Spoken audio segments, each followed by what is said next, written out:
नमो बुद्धाय, जय भीम साथियों। मैं शकुन बौद्ध गाजियाबाद से आज फिर से आपके सामने। और जैसा कि आप जानते हैं कि मैं अगस्त के महीने पे बात कर रही हूँ बाबा साहेब के जीवन संघर्ष से रिलेटेड, क्योंकि बाबा साहेब ने न केवल बहुजन समाज के लिए बल्कि भारत के तमाम नागरिकों के लिए संघर्ष किया और उनका हर दिन का अपना एक इतिहास है। लेकिन मैं मुख्य घटनाएं उनकी आपके सामने लाने की छोटी सी मेरी कोशिश है। तो यदि आपको ये जानकारी सही लगे तो आप इस वीडियो को आखिर तक देखें और इसको शेयर भी करें, ऐसी उम्मीद मैं आप लोगों से करती हूँ। तो आज मैं बात करूंगी 16 और 29 अगस्त 1932 पर, क्योंकि मैं आपको बताना चाहूंगी कि जब दूसरी कॉन्फ्रेंस हो गई थी 1931 में, तो इससे क्या हुआ कि यहाँ से बहुत सारे लोग गए थे और बाबा साहेब भी एक ऐसे हैं जो तीनों कॉन्फ्रेंस में गए। तो यहाँ से लोग गए और कांग्रेस का जो प्रतिनिधित्व कर रहे थे वो मिस्टर गांधी कर रहे थे और उनके साथ पंडित मदन मोहन मालवीय भी थे। तो और अछूतों के जो प्रतिनिधित्व के रूप में जो गए थे वो बाबा साहेब अम्बेडकर जी गए थे। तो जब वो वहां पहुंचे तो बाबा साहेब अपना पक्ष बहुत ही स्ट्रॉन्ग तरीके से उन्होंने अपना पक्ष वहां रखा और वो विद प्रूफ गए थे। जैसे कि मैंने पहले भी बताया आपको कि विद प्रूफ वो गए थे और उन्होंने सभी प्रूफों से ये साबित कर दिया था कि अछूतों की जिंदगी को कैसे नरक बनाया हुआ है और किस तरीके से उनसे भेदभाव की स्थिति और किस तरीके से उनको अधिकारों से वंचित रखा गया है। ये बाबा साहब ने प्रूव किया। लेकिन गांधी कहते हैं कि मैं तो भारत के तमाम नागरिकों का प्रतिनिधित्व बनकर आया हूँ, मैं ही सबका प्रतिनिधित्व करता हूँ, ऐसा गांधी जी प्रूफ करने में लगे हुए थे। लेकिन ना पंडित मदन मोहन मालवीय साबित कर पाए और ना ही गांधी कोई चीज साबित कर पाए, क्योंकि बाबा साहेब अम्बेडकर जी ने एक एक चीज का प्रूफ उनके सामने दिया था।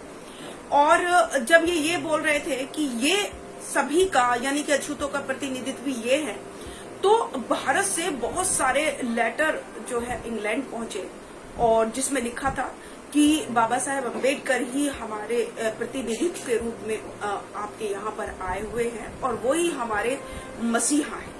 तो इस बात से पूरा प्रूफ हो चुका था कि बाबा साहेब अम्बेडकर जी ही दलितों के या अछूतों के या SC ST OBC समाज के प्रतिनिधित्व के रूप में वहां गए हैं।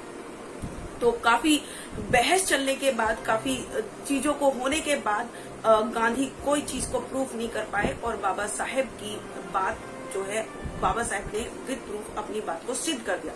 लेकिन वहां कोई रिजल्ट उस वक्त नहीं निकला और जब कोई रिजल्ट नहीं निकला तो इन लोगों को सबको खाली हाथ लौटना पड़ा और गांधी भी खाली हाथ ही वहां से लौटकर आ गए। जब खाली हाथ लौटकर आ गए तो 16 अगस्त दूसरी कॉन्फ्रेंस के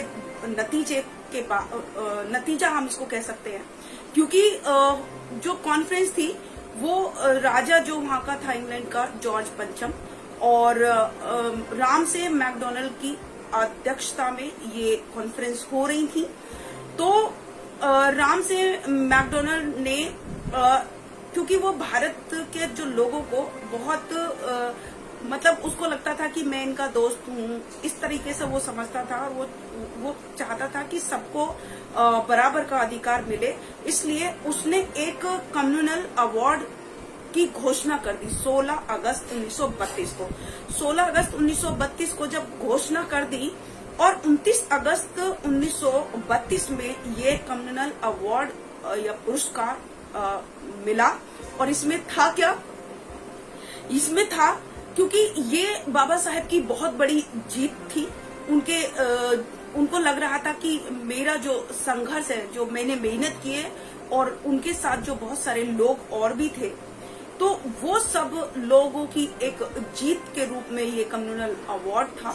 और इसमें था क्या? इसमें ये था कि इसमें उच्च वर्ग के, निम्न वर्ग के लोगों को और जो मुस्लिम थे, जो बौद्ध थे, जो सिख थे और जो इंडियन ईसाई थे और जो एंग्लो इंडियन थे और अछूत जो लोग थे जो एक बहुत बड़ा तबका जो अछूत का था, उन सबको पृथक निर्वाचन क्षेत्र प्राप्त हो गया था, निर्वाचन क्षेत्र सबको मिल गया था और अछूतों को 2 वोट का अधिकार मिला।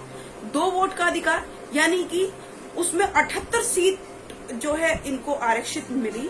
उसमें वो ये था कि हमारे लोग 1 वोट तो उनको देंगे जो हमारे अपने समाज से खड़ा होगा और जो दूसरे समाज से जो खड़ा होगा 1 वोट उसको भी देकर चुनेंगे, यानी कि हमारे लोग हमारे लोगों को भी चुनेंगे और दूसरे लोगों को भी चुनेंगे।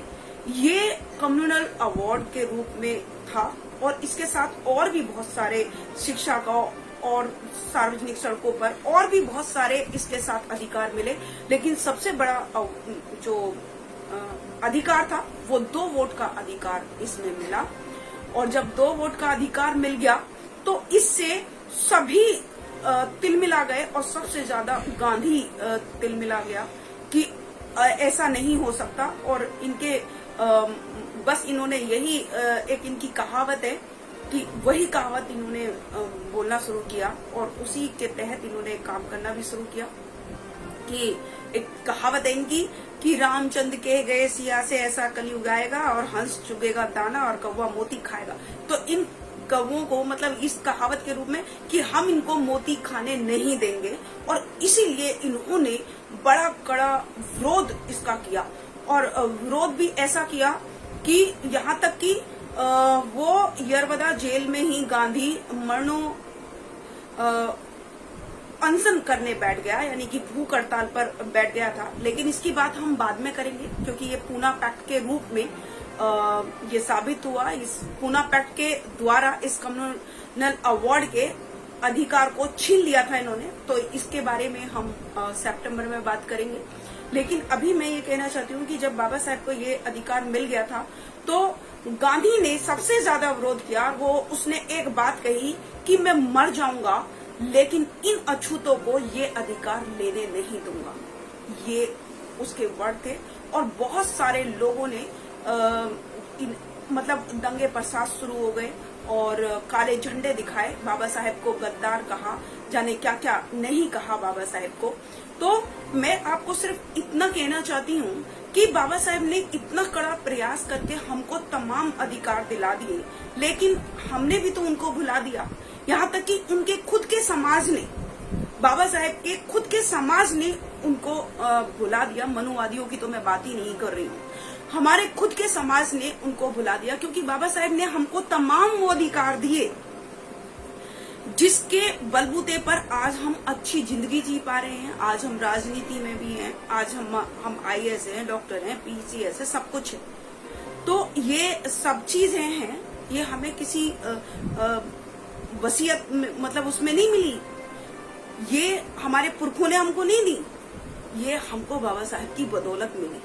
तो अगर हम उन्हीं को भुला देंगे तो हमसे बड़ा नमक हराम और कौन होगा, ये सोचने वाली बात है। तो बाबा साहेब से बड़ा ना तो कोई इस दुनिया में विद्वान पैदा हुआ और ना ही बाबा साहेब से बड़ा कोई हितैषी हमारा नहीं हुआ, लेकिन फिर भी हमने बाबा साहेब की बात को नहीं माना और उनको हमने भुला दिया। उनको हमने भुला दिया तो हमारे साथ इतना शोषण अत्याचार आज हो रहा है। और आज देख लीजिए कि आज संविधान में जबकि संपूर्ण अधिकार हमको मिल गए, तमाम वो अधिकार मिल गए जिनसे हमको वंचित रखा गया था, लेकिन आज भी लोग गुलाम हैं, आज भी लोग मानसिक रूप से गुलाम है। उन्होंने शारीरिक गुलामी तो छूट गई उनकी, लेकिन मानसिक गुलामी आज तक नहीं छूट रही। इसीलिए तरह तरह के ईश्वरों में विश्वास करते हैं, तरह तरह के अंधविश्वास पाखंडवाद में उलझे हुए हैं और न केवल अपने जीवन को, अपने घर के भविष्य को खराब कर रहे हैं, बल्कि समाज के और देश के भविष्य को भी खराब कर रहे हैं। ऐसे अंधविश्वास में लोग पड़े हुए हैं। तो मैं आप लोगों से एक विनती करना चाहती हूँ, एक अपील करना चाहती हूँ कि बाबा साहेब के कड़े प्रयासों से तो हमको ये सारे अधिकार मिल गए, लेकिन अगर हमने इनको बचाने का, इन अधिकारों को बचाने का प्रयास नहीं किया, अगर हमने मंदिरों में दान देना नहीं छोड़ा, अगर हमने पंडितों ब्राह्मणों को दान देना नहीं छोड़ा, तो हमारी स्थिति फिर से पहले जैसी हो जाएगी। तो अगर हम चाहते हैं कि हम ही राज करें, हमारा शासन हो, हमारा प्रशासन हो, तो सबसे पहले पंडितों को मान दान सम्मान देना छोड़ दीजिए और मंदिरों में दान देना छोड़ दीजिए। अंधविश्वास से बाहर निकल जाइए, पाखंडवाद से बाहर निकल जाइए और सिर्फ एजुकेशन पे ध्यान दीजिए, और वो भी शिक्षित बनने के लिए। क्योंकि अगर महापुरुषों की विचारधारा से हमने अपने आप को या अपने बच्चों को नहीं तराशा, तो जीवन हमारा बनेगा तमाशा, जैसा कि आज हमारा जीवन तमाशा बन रहा है। तो अगर आप चाहते हैं कि हमारे बच्चों का जीवन तमाशा ना बने, हमारे बच्चों को वो गुलामी ना झेलनी पड़े, तो हमको आज से ही बाबा साहेब के बताए हुए रास्ते पर चलना पड़ेगा। हमको अंधविश्वास पाखंडवाद को छोड़ना पड़ेगा और हमको अपने समाज की टांग खींचने के बजाय उसके हाथ को पकड़कर खींचना है। क्योंकि देखिए, जो ऊपर उठाता है वो खुद भी ऊपर उठता है, और जो नीचे दबाता है तो वो उसके साथ खुद भी नीचे दबता है। तो आप डिसाइड कर लीजिए कि आपको ऊपर उठना है कि आपको नीचे जाना है। तो इसी के साथ मैं अपनी वाणी को विराम दूंगी। आप सभी को मेरा गर्व से नमो बुद्धाय। जय भीम, जय भारत, जय संविधान।